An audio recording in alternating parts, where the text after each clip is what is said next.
আন্তর্জাতিক টি-20 থেকে এক বছর আগে অবসর নিয়েছেন রোহিত শর্মা, কিন্তু এবার ভারতের ঘরোয়া টি-20 লিগ সৈয়দ মুশতাক আলী ট্রফিতে খেলতে চান তিনি। হঠাৎ কেন এই সিদ্ধান্ত নিলেন রোহিত? তিনি এখন ভারতের হয়ে শুধু একদিনের ক্রিকেট খেলছেন এবং তার নজর 2027 সালের বিশ্বকাপে। বোর্ড নির্দেশ দিয়েছে বিশ্বকাপের দলে থাকতে হলে ঘরোয়া ক্রিকেট খেলতে হবে।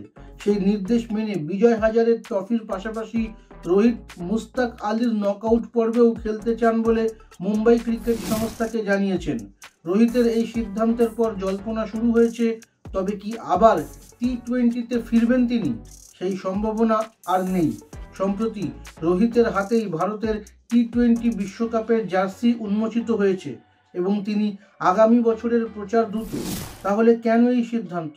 এর দুটি কারণ রয়েছে। প্রথমত, তিনি এখন আক্রমণাত্মক ব্যাটিং করেন, টি-20তে খেললে সেই প্রস্তুতি সেরে নেওয়া যাবে। আর দ্বিতীয়ত, এর মাধ্যমে তিনি আইপিএল এর প্রস্তুতিও সেরে নিতে পারবেন। আপনার নিজের জন্য বা নিজের ব্যবসার জন্য পার্সোনাল বা বিজনেস ওয়েবসাইট তৈরি করতে চান, অথবা তৈরি করতে চান আধুনিক মোবাইল অ্যাপ? কোথায় যোগাযোগ করবেন, কিভাবে শুরু করবেন বুঝতে পারছেন না? যোগাযোগ করুন নিচে দেওয়া ফোন নাম্বারে। আপনার সমস্ত প্রশ্নের উত্তর পাবেন এখানেই।